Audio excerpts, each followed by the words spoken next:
Hey, what is up, everybody? Welcome to episode 53, guys. And, last week we were like, UFC 294 is next week, and then we figured out that we're actually able to talk about the results of the fights. Yeah, because it was earlier. It was a way earlier fight. I mean, it ended at like, what was it, like 3:30, 4?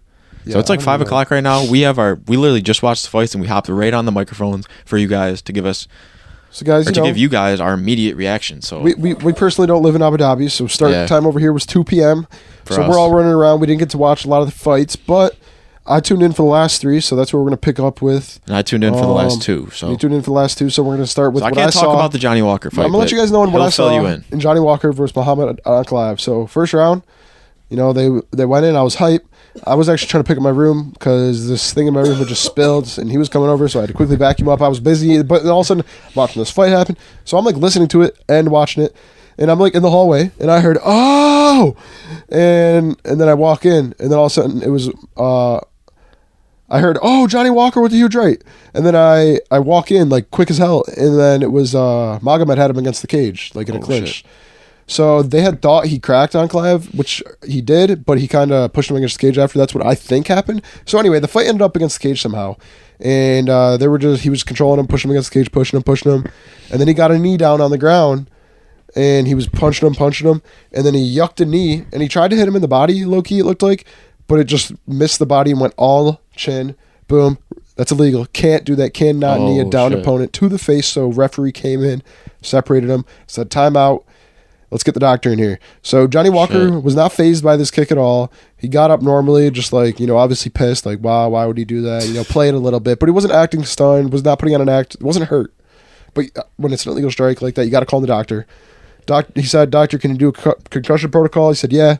So the doctor said, what country are you in? And Johnny Walker goes, what round is it? And then the ref goes... what? And then the doctor's like saying something to him, and the doctor goes, he's not cleared to fight. The ref goes, you're telling me he's not cleared to fight? The doctor clearly states again, he's not cleared to fight, gets waved off.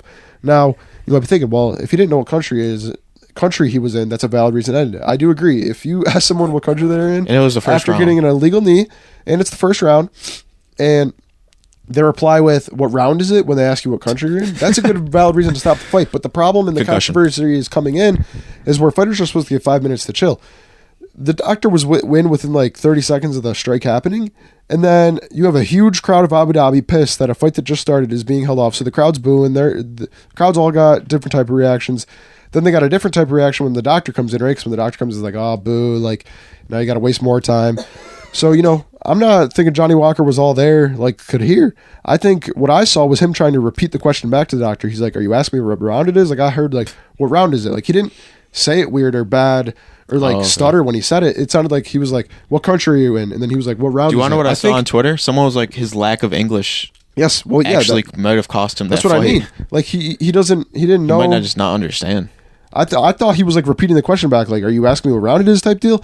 And then all of a sudden, the doc immediately looks at the ref and says, no, he's not fighting, after just asking him one question. So we asked him one question with the huge crowd, and I don't know if I don't know. No one will ever know if Johnny Walker was actually hurt there because the doctor stopped it so quick. Dude, and did you see this? After the fight, Johnny Walker walks up to fight Magomed, pushes the doctor. Oh, yeah, so guys, here's what happened. They get him off. So they stopped the fight, and then Johnny Walker, like... he wants to keep going. The doctor went out, so Johnny was like, oh, word, I'm fighting. Like his lack of English. He didn't know what was going on, so he went to in fight mode. And then the ref stepped in front of him, and then the doctor came back and was like, no, you're not fighting. So we pushed the doc. He pushed him. Then Ankalaev was like, screw it, I'll still fight. So Ankalaev he was ready for it. He was about it. Yeah, Ankalaev went to go fight and was like, fuck it, I'll fight too. Like, we don't need a sanctioned bout. And then Dana White stepped in the octagon and was like, when your boss comes in, you can't be doing that. So can't be fucking he's around. Like running, he's yelling at Ankalaev, and then he's yelling at Johnny Walker, and then there's like mad security guards coming in because they don't even care. They're still trying to fight. So it was just mad chaos for no reason. I do think the doctor should have asked a few more questions, or actually made sure he heard the question. He literally asked him one time, and then or had a translator, or anything, at least to see if he's there. He was walking fine. It's a shame. Or at least do like a finger test or like any other test, but ask him one question. So it's unfortunate that fight didn't go on. Johnny Walker got kicked out again with his gloves. No, that's a funny picture though. I swear this guys, in these photos, if you guys know what I'm talking about, if you know, you know, he has no tape on his hands. So he's taking the tape, he's taking his glove off, taking the tape off his hands, then putting the glove back on, and then walking outside in his fight gear. Come on, that's funny as hell. Shout out Johnny Walker. I think you immediately have to run this one back. Next card, maybe even throw it on 295. Ooh. Maybe even just say fuck the whatever first fight. If they're ready. I mean, I don't think either guy took a lot of damage. I think that knee, obviously. I mean, think about Volk. He's trying to fight right away. But I think, throw this immediate right on the next card. These guys just came out of a full camp, and the fight ends within minutes of the first round. I say throw it on the next card. But yeah, I agree, man. I didn't even really think of that as an option. But throw it on the next card or 296 under the Leon. Fun fact, while Dana was in there, he was like, "We'll figure this out, guys. Like, don't be mad. Like, we'll figure something out." So I think Dana's like implying, like, "Hey, we'll run this back as soon as possible." And I hope maybe 295. That would be sick. Or fuck it, go next week. But nah, go next. So that fight can't give a lot of output. Compete with Ngannou Fury. So like I said, I was watching it and I watched when the doctor came in, but all I heard was huge something by Johnny, and then all of a sudden it was against the cage and that. So it was good. It was a good 2 minutes of the fight until that happened. So that was kind of upset. And then all of a sudden it was only 3, and the Usman was walking out. I was like, what the hell? Yeah, this has got to have been one of the quickest cards, like, because I expected. I got out of work an hour after the card started, and it was already at the Usman fight when I was leaving work. Yeah. So it's like, how it took an hour for 3 fights? Yeah. The so hell? Usman was walking out. Usually takes like 2 fights at an hour. Hamza looked crazy walking out like he always does. Hyped to the octagon. Running. Usman was chill, relaxed. It looked. But I guess we could just each say what we thought of the fight. So my thought, first round, I was like, damn, Usman just got taken down pretty easily. He did a good job of defending it for a while, but Hamzat's relentless pressure of being such a big wrestler, he eventually got him down. He actually had him flattened out completely at one point, but Usman had very good defense on the ground. He was able to stop him from choking. He pretty much had his back the whole 5 minutes, and a lot of the judges and people in the Twitter community, when it was popping up, they were like 10-8, 10-8. I didn't think that was a 10-8. I think it was a dominant round, but there was not a lot of strikes thrown on either side. He kind of just laid on top of him and out-wrestled him in round 1. Round 2 came around. I was like, okay, Hamzat's slowing down a little bit. This is kind of weird. And then Usman, the gas, he's cardio king. He was just sitting there striking. I think it was a good second round for Usman. I think he slightly took it, but I was still scared because I was like, damn, round 1 was a 10-8. So I gave Usman round 2. I have Hamzat at round 1. I had a 1-1 going to the 3, kind of a lackluster kind of fight after the first round. Third round comes around. There were good exchanges at first, and then nothing really happening. It was pretty even, and then Hamzat got a pretty good takedown in about 2 minutes left of the round, and I thought that won him the fight because Usman wasn't able to get up until about 30 seconds left in the round, and then they both kind of just swang. So I think based off just the takedown and that little bit of control time in round 3, gave Hamzat round 3. I had him 2-1 Usman. Would you have it? Or I had it 2-1 Hamzat. Rounds 1 and 3. I had a 2-1 Hamzat. I believe, at least from my viewing, that Hamzat won round 1 and 3. Usman, he had decent takedown defense, but what Hamzat did with the takedowns is what won him that fight, in my opinion. I mean, the first round and the third round with those takedowns that won him the fight. Second round, I do give props to Usman. I think he could have done a little bit more in the striking aspect. It feels like he was holding back. I thought he won the round, but it was like a very lackluster. Dude, every time Usman got into a little striking thing, I was like, come on, like, build off that, because Hamzat really wasn't striking back. Trevor Whitman said it best. He's like, land a combination and keep going. Don't just throw. And then the last thing I want to point out is 30 seconds left. Usman's on his back. He gets up. That was insane. If he would have knocked him out when they were just swinging and banging at the end, the end was. I'm not gonna lie. Round 3 was close, but I think really it was a very even round. But I just think Hamzat with the takedown and him flattening out Usman one more time, just like he did in round 1. But dude, Usman getting up, that was hype. But that was a great way to end it. Let's not forget, guys. Usman, unlike Volkanovski, I'm gonna throw a shot at Volk here, but unlike Volk, this whole fight week, Usman didn't bring up the short notice once. He did not once say, "I'm fighting on 12 days notice." No excuses. He was acting like he had a whole camp. He was I'm like, not gonna lie, ready. Volk, a lot throughout this fight week, he's like, "I'm the man. If anyone's gonna do it off the couch, it's me." 12 days notice. Multiple times, Volk said throughout this week, "I'm doing this on short notice." So, it is kind of, to me, like that makes me respect Usman a little more. He didn't make not one excuse on short notice, but here I am on the pod mentioning it. That was short notice, Usman. He had 12 days to prepare. Still went 3 rounds with the scariest guy in the UFC right now. And Hamzat couldn't put him out. To me, this was Hamzat's hardest fight, and it wasn't even. Usman didn't even necessarily fight a crazy fight, and he still beat him, but he didn't destroy him like I thought. Like a lot of people, I think. And it wasn't even. I wouldn't even know if you could call it a war. It wasn't a war. It was just a 3-round decision, kind of a low-key lackluster fight. Like I almost was thinking watching lackluster. I was almost thinking watching this, Sean Strickland might beat him. Hamzat was same, literally same. I was like, tired. Are these motherfuckers like? I was just imagining like Usman versus Sean. I was like, Sean's winning that. So I think if I do too. Sean Usman at middleweight. I think if Sean Strickland can survive a round one wrestling, an absolute relentless wrestling pressure from Hamzat, like Usman survived that round one. If Sean can survive that round one, I think he could take it to the distance with Chimaev and lose. Because right after round one, what did we see? Usman actually be able to stuff takedowns. Yeah. And Hamzat slow down immediately after round one, and he didn't even. And Hamzat was way more open. Like Usman was connecting on a lot of punches too. Like Usman being the guy on the bottom. Hamzat opened up. Yeah, that's what I mean. Like his face opened up. And we saw this with the Burns fight too, right? Hamzat gets tired, so Sean doesn't. So I think if Sean can survive the round one, maybe two of Hamzat's wrestling pressure, he can honestly take it to decision and win. Because we saw his takedown attempts got significantly worse going into rounds 2 and 3. And imagine around 4 and 5. That's what I mean. So imagine around 4 and 5 with someone who can. I mean, Sean after that Izzy fight could have won another 5 rounds. Hamzat didn't even look like he could go 5 rounds tonight. They were both leaning on the cage after this fight. I'm gonna be honest. I'm glad Hamzat won because I'm super excited for Sean versus Hamzat. Dude, that's gonna be a brawl. I think this fight just made that fight so much more interesting. If Hamzat went in here and just because me and you said on the last pod, we're like Hamzat and Usman probably low key both beat Sean.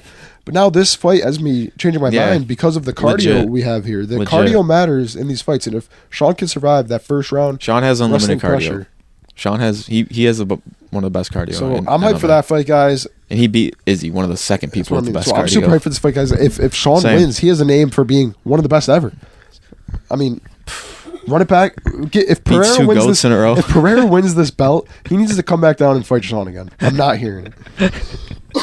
Because like Sean low-key put a hinge in his like little like championship reign he's got right here. Because like if he beats Hamzat, it's like wait, how good is Pereira? How good is Pereira? I don't even know, man. Yeah, right. The UFC is so freaking crazy.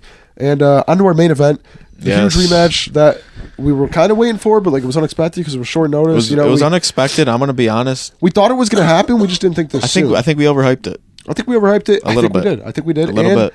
Because I was thinking about it, like genuinely, I was like, I almost would rather have seen Oliveira tonight, just because. 100%. Just because we were going to see 100%. the Volk rematch regardless. It just wasn't going to be now. With this Charles Oliveira pulling out, I think we'll still see the rematch, but like, we could have saw them both in just how we wanted. I know, right? I don't know. It's weird. It kind of messed me up a little bit. It messes up a lot of things. But Volk, guys, can we talk about Islam's knockout over Volkanovski? Oh my First round TKO. Who would have saw that coming? Beautiful head kick. Sneaked right past his guard. I mean, Volk had his hand up, but it just went right above it. And ankle it didn't sleep him, but it hurt him bad. He stumbled to the floor and a few hammer fists. He had his knee pinned up, like, here's Volk's head on my knee. He was smashing his head, turned into a bobblehead. It was a very good knockout. Volk's first time getting finished in over 10 years. Now, mind you, the last fight was Volk's first loss in 10 years. In like 22 fights or some shit. But man, crazy. I was telling you about this before the pod, but I honestly wish Volk had won that first fight. Like, I wish the judges gave him that first fight so we could set up a trilogy just cause. Now, unfortunately, with the second loss, this low-key, if you're Volk, you're not getting a trilogy without being like two lightweights now. You know what I mean? Yeah. So now, for Volk, I think what he has to do is low-key just go down, defend against Ilya a bunch. That's not an easy fight. I think he's just got to go down, easy fight. Defend his featherweight title a bunch of times, and just take the featherweight GOAT claim. He was trying to be a GOAT. Now just take go to bantamweight. Or go to bantamweight. But now, guys, do you think he could even make bantamweight? What was your thoughts on the fight? First of all, my thoughts on the fight. Yapping, but I had Islam, but I had no way was predicting a knockout at all. I had Islam like decision again. Yeah, low key. But I think I just underestimated. Like I said, Volk was overhyped. Like to 12 days, it's like it's Volk, it's the greatest, but it's literally 12 days. 12 days. He wasn't really in shape to fight. Yeah. Oh yeah. I literally said off rip. I was like, why does Volk kind of look chubby? Like, or his shorts were just way too tight. But I saw some Islam played with his food. Like he should have done that. Like I'm definitely glad that Islam did that because it shows that, all right, 12-day notice, I'm still going to go out here. 12 days notice, you're the smaller guy. The guy that... Because it's risky. It's risky for both men. Like, Volkanovski, that's a looming name in the UFC, especially for Makachev. He had the close fight. That's what I mean. The first fight, you might have lost. That's a little bit of... That's pressure on Islam. Like, if you lose to 12-day notice to the GOAT, like... So Islam did his work, came out with the knockout, first round. I know a lot of people were sleeping on... I mean, me included. One title defense away from tying Khabib. I know. So Next Islam are you fight, gonna let if he this dude do wins, this? So you were talking about this. You don't think Connor's gonna sneak back in or some shit? Here's what you were saying. I know, dude. Fuck, dude. Now he does Loki doesn't set up That's funny. fight, which kind of sucks. God damn it. So you were talking about this. You say you don't think any of the top 5 beat Islam, and you don't. Is this true? I think Islam submits every top 5. So here's the problem. Here's the problem. Is I really thought Beneil was going to be the guy to do it. I really thought Beneil would fare the biggest challenge, but I'm still never got a taking shot. a step back. I'm going to say Beneil gets submitted. I think Beneil is older now, and he got slept by Oliveira now, and I think Islam is like I said, like a smaller Loki, just a little slightly smaller Khabib. He's so strong, man. He's a Dagestani wrestler. Crazy strong. It's just different. You're just every different. muscle. He trains so I think he would just muscle. outstrength Beneil, and then Michael Chandler. I low-key think he like might knock out Chandler. I'm not even capping. When I think he might knock out Chandler. Chandler fights way too wild. Islam striking in this fight was once again just proven to be underrated. He landed a left. There was a few lefts he landed. It was actually looking very competitive before the knockout. Yeah. Can we talk about that? It was a very good fight. A few good striking exchanges. Volk's takedown defense off We rip. saw Volk's takedown defense off rip, and then we saw it get punched against the cage. And what did we see? We saw Volk flip that around and go him against the cage. And then we saw Islam flip again and put it against the cage. And then we saw Volk do it one more time. And then Volk actually... Some nice exchanges in the stand-up. And then, Volk was able to separate it. And it was looking very, very similar to the first fight before that head kick came. So... as much of a dominant fight it was, because it was a round 1 knockout, it was very competitive until the knockout. But the top 5, I think Chandler might honestly get slept by this dude. All right. He fights way too Oliveira, wild. I think, has the best chance. But who else is top 5? Is that it? Poirier. Is there only top 3? Poirier, I don't know if he could do it after getting slept by Gaethje. Poirier, Gaethje, Chandler, Oliveira, and Beneil. Yeah. Okay. I'm saving the last for Oliveira. Poirier, I don't think he does it. I think Poirier gets subbed. I think Poirier gets outstrengthed just like he did Khabib. Like, I'm not gonna... I think Gaethje and Charles Oliveira have the best chance just because they're the wildest. Oliveira, then Gaethje. The problem is I think if it gets to the ground with Gaethje, it might be over. As to where Oliveira could probably get up. I don't think Gaethje knows how to get up from a takedown, to be honest with you.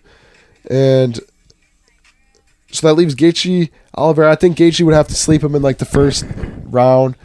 And then the... Oliveira, I think we see the Oliveira rematch next, and if Oliveira loses, Islam's got like a guaranteed like 9 title defenses. But he's talking about moving up. Like, he don't even want to stay at lightweight. Makhachev. Oh, Makhachev. Oh, yeah, I forgot don't about even want that. to stay at lightweight, so he's trying to low-key become double champ. Colby wins, he just said that, so I don't know what's the truth to it, but... I wouldn't want to call that UFC 294 was... I feel like it kind of just went swept under the rug, like, it's over. Well, the problem is, guys, is when it's a card like that, it's kind of tough because... If only we could have got the... You get hype... Oliveira fight. You get hype for fight nights, not fight days. Like, it was 2 p.m. Like, I was watching that knockout, and I know if it was 10 p.m., I would have been way more crazy. And now it's just like, now I'm 4 p.m., I just watched the 2 people that were supposed to win, and now I'm like, shit. I wanted to see that Johnny Walker fight play out. Maybe that was like the butterfly effect. If that would have never happened, maybe these last 2 fights would have been different too. Fighters got rushed out there. They were probably one of them was probably taking a shit. Had to go fucking walk out 2 minutes later. Fuck that. That card was fast as hell. And I don't like it. I like that. I honestly, this puts more respect on the 10 p.m. cards for us. Like, I love those shits. Yeah, I know. Those are vibes. I just like them better. Because 7's like a little too early, but then 10 is just like a little too late, but it's okay because it's a Saturday night. You know what I mean? One of the biggest title. I forgot to talk about this. The 35 curse and video game curse continues, guys. I know you've seen it all over Twitter and whatnot. Every fighter that has been on the curse has lost, or every fighter that has been on the UFC 5. Something happened to them. UFC the game. Something has happened to them, and John they always Jones, lost after. Gustafsson, The only fighter that somewhat Rousey. broke the curse was Izzy, but he quickly lost to Jan Blachowicz right after. And UFC 5 came out. It's Volk, Shevchenko, and Izzy. None of them fought before this. As the game got released, Shevchenko lost. Israel Adesanya lost. Drew. And Volk had just lost. Now, mind you, this is Volk's second title. Like, he still has a title. So he just lost, but he still has a title. So the curse, he's got another shot to break it, guys. And I think he does it against Elite Sephora, hopefully. If not, we'll talk about that when it comes to it. If not, though, it seriously needs to be hyped talked for that about. fight. If not, it seriously needs to be talked about. I mean, because it happens in a lot of sports. Like Tom Brady. Like Tom Brady was the only one to break one of the only people to break the Madden curse. I know. That's Mahomes. It's just a weird thing. It's a weird thing. Age. But this is the thing. Like Mahomes, like his curse is just not winning the Super Bowl. It's like, okay. Age. You know what I mean? In MMA is not just a number. And that's just the truth of it. You know, injuries and things that can't be too young. Like, Raul Rosas was way too young to be competing. I'm glad he took a year off, but he's still fucking, like, not only 19. Like, that's insane. Raul, is he 19? No, that's crazy. He was 18 when he joined. He's probably, he was 17 when he got signed, 18 when he fought. Contender Series, 17. So he might still be 18 then. I don't know, though. It's been a long time. He just got a dub, so. Anyway, guys, age, like we said, it's not a number in MMA. It's not a number. UFC, so, like, when you're getting injured and you have time out, that stuff adds up quick. You know, COVID ruined a lot of fighters' careers, bro. Like, oh, man, the UFC, the age thing, it's kind of crazy. Yo, did you see Usman was wearing a shirt of Francis Ngannou and they blurred it out? Yeah, I did see that. Low-key petty by the UFC, but I respect it. I mean, it's a brand. No, oh, wait, there isn't a fight next week. UFC-wise? But, next week is Fury and Ngannou, but the week after that, Almeida versus Lewis. And then when's... Then Jones versus Miocic after that. John Jones is in 2 weeks from now. 3. So not next week, not the week after. Skip a week, Derek Lewis, John Jones. So guys, cool. We're ending the year. I actually didn't. This was a first round knockout. Ikram. Oh shit! He got the sub. Tim Melly got subbed. Yo, our guy was an underdog right here. Where's Ikram? Ikram was an underdog. Why did we not bet that? Because we can't yet. Why did we not bet that, guys? He was an underdog, and we both knew we would have got our money back for that. We would have lost, and I would have. Ikram's only loss is to Hamzat Chimaev in an absolute war. Oh, that's why we predicted him. So, but guys, next week we're not going to go too in depth because I mean it's nothing really to go in depth about. Like Francis Ngannou, one of the greatest heavyweights in UFC history, is fighting one of the greatest heavyweights in boxing history, aka probably the greatest heavyweight in boxing history. I say Tyson Fury has a good 88% chance of winning this fight. Okay, I think that definitely high percentage. Like whatever, like a strike, like a one punches from Ngannou, that's the percentage he has. Yeah, exactly. I think he's not going to be able to wear down like a guy. I don't think. I think if they were to fight 10 times, do you think like Ngannou can wear down Tyson Fury? No. Like I feel like Tyson will just take his. I don't know. I just feel like Ngannou's not that type of fighter. No, if you're Francis Ngannou, you're not going in here. You're not looking at your coaches and your boxing coaches and saying, "Hey, I'm going to take this to decision with Ngannou or Fury." You're not going to decision with Tyson Fury and winning the fight. You're not going to decision with Tyson Fury and win the fight. You have to be looking. I mean, he's training with Mike Tyson, guys, so he's coming in here to try and knock guys out. He's not going to come in here and try and outbox the best boxer of all time. That makes no sense. So what you got to do here, you have Mike Tyson as your coach.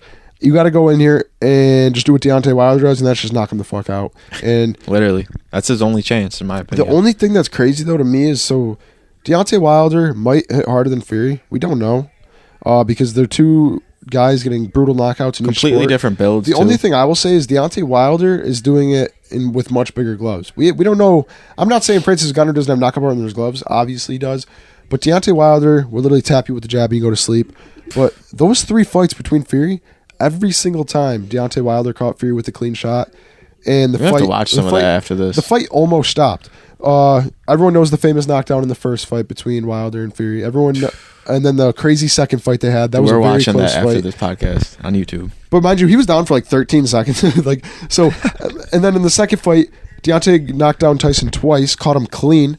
He almost would have won the fight. It was like a 13 count, but the ref only counts when you're in the right corner. Deontay Wilder was not in the right corner, so he didn't count right away. Oh my God. So he was actually down longer than he should have been. Now, he could have been playing into that a little bit, right? Why would you not take the extra time? And in the third fight, he knocked Fury down another time, but Fury was overwhelming, and he wasn't able to put him out. But all I'm saying, there's a good chance that if Francis lands his cleanest shot, that it might just turn his lights off. The thing was, Deontay Wilder... Fury's getting older. Deontay Wilder had 42 wins and like 41 knockouts, and just dropped Tyson Fury every time. So if Ngannou can hit as hard as Wilder, and he touches Tyson Fury, he honestly might just put his lights out. I'm still taking Fury by an 88% chance just by outboxing him.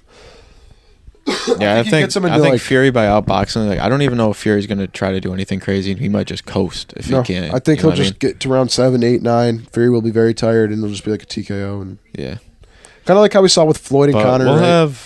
We'll obviously talk about it after it happens. Like, I don't have that too much to say on it. I'm pretty sure it's in the middle of the day as well. He got dropped. What was the famous quote by Deontay Wilder? The head is not made to be punched. He said, "Oh fuck." What was it? It was so. He said, "You could ask any doctor in the world to tell you the head is not the place to be hit, but we does it anyway." But we does it anyways. He said, "But we does it anyways." He said, you can ask any doctor in the world. They tell you the head is not the place to be hit. But he does it. Or to this day. To this day. Imagine being the guys. All right. I know everyone knows this meme watching this. To this day. Even if you're an MMA fan, you know this.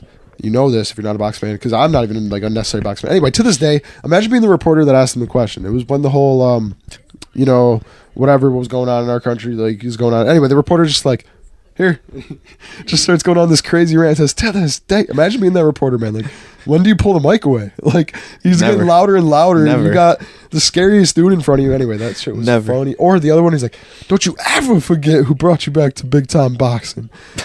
Don't you ever. Deontay Wilder, man. It sucks that he lost to him 3 times, but I wish he could have won one of them. Boxing, the heavyweight division is the only thing carrying boxing right now. I feel like every time we talk about it on the pod, it's a heavyweight bout. So legit. Shout out heavyweights. That's how boxing. Shout out Ngannou, guys, because us over here, like unlike the UFC, we're not hating Ngannou. Respect to Ngannou, but it sucks we couldn't see that John Jones fight. Do you know what's crazy? Remember I did April Fools. Ngannou has been released by UFC, and then he ended up actually getting released. Like, I know.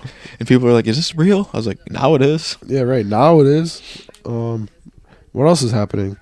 So, guys, and then we have Derek Lewis versus Almeida at some point. We'll predict that next week. So, skip a week, Derek Lewis. But, yeah, October is coming to an end sooner than I actually thought. It's been the fastest 21 days, like, ever. Yeah, so now we have 2 cards left of the year, guys. Yep, 295. Both bangers. 296, and then hopefully Volk on 297. I hope we see Johnny Walker versus Enclave thrown on the next card. So basically, 294. It was somewhat of a lackluster card. I wouldn't say it sucked, guys. I mean, we saw the worst card of we saw a dope knockout. We saw the return of Kamaru Usman debate or middleweight debut.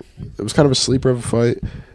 We saw Volk lose. Islam's knockout power. I think now we got to see Volk. I don't even know. We'll just see what happens the next card, and hopefully something good happens. Guys, UFC 300 soon. UFC 300 is soon, but also it's honestly crazy that we're on episode 53. Like, every episode we just gotta like talk about the support. So thank you guys for the support. We're trying some new stuff, seeing if you guys like it. Not going for all this copy and paste stuff all the time. Trying out some new segments. Like UFC, did you know? UFC, did you know? Throwback Thursday. A lot of you guys did not know. Damn, dude, since the card was so early, I didn't even get to post our follower predictions. I forgot. So it was so early. We were wrong on a lot of them. Yeah, we'll check them out. Shout out you guys, though. Guys, shout out to you guys for supporting. Peep the background. We got some new Halloween gear, even though Halloween's like next weekend. It's Halloween weekend, basically. Look at that. You guys saw the Fight Geeks pumpkin on Instagram, too. That was kind of cool. That was sick. That was sick. If you're in the broadcast channel, you're missing out. If you're not in it, missing out. But if you guys enjoyed, drop a like. Drop a like if you want to see what's in that fanny pack. Drop a comment about who Islam should fight next, because Charles Oliveira. He has options. That's the only option. Charles Oliveira, and then go up. I think you fight Charles Oliveira, and then you go up and wait. Or go up and wait, but I don't no, you can't fight, because fucking what's his name didn't even fight yet. Leon or Colby didn't even fight yet. So I think you don't immediately run into the rematch. I'm saying still take your 6 months or your 3 months at least, whatever. But I think fight Oliveira next, and then fight the winner of Colby. The winner of that gets whatever. Fucking fight Colby. I just realized if Islam wins, he fights winner of Colby Leon. If Charles wins, you run the rematch, obviously, because then you got the trilogy there. And who knows what happens after that, dude? I don't fucking know. We'll see. Because you guys know in like 6 months. Besides the injury on Charles' forehead, like he was still ready to fight in a week, and I think Islam didn't even take that much damage. So it's like, well, I was thinking that too. So I don't run this back sooner than later. I think. I don't think rush into it like next two cards type thing. I think maybe 298, 299, like summer. Or do you run it at 300 or no? Is that too long? That's too long. I don't think it's 300 level. What? Oliveira Makhachev. You don't think it's UFC 300 level? I'm talking. There's got to be like 3 title fights on there. Well, do you think they'll do 3? I feel like maybe 300, 3 title fights. That'd be if sick. Conor actually comes back for 300, obviously Conor will headline, but it won't be a title fight, so he can't headline. I don't know. Conor has to headline. He's too big guy. I don't know if they would. Do you think they would want Islam Makhachev on 300? Like probably. I mean, he has fans. He has a lot of fans, but. If they could get a better fight in front of that and then make that the co-main. Yeah. I don't think you could have him headline it and just have him headline it. Do you want to know what would be cool if they had like... Only way I would want UFC 300 Islam main event is if he was fighting welterweight. Okay, That would be sick. How about UFC 300? And then maybe the heavyweight. Wait a minute. So after John Jones retired, the new heavyweight championship. That could be and like then Conor. That could be the And then undercard. Conor has to be on that. Conor under the heavyweights. Conor has to make UFC 300. I hope. If he was the Coco main, Conor versus Chandler. If fighters Sergey were really versus down to make Aspinall. 300 the shit, they could really do something. Like Yo. if Volk fought at 297, he could also make 300. Makachev could make 300. Conor could make 300. Imagine Conor opens up 300. All right, guys. We already did the outro, so Yeah. So wait, actually, real quick, let us know what you guys think for UFC 300. Like with all the cards playing out, what do you guys think should happen? I honestly don't know. But yeah, that was episode 53, and we'll see you guys in episode 54. Let's go. Peace.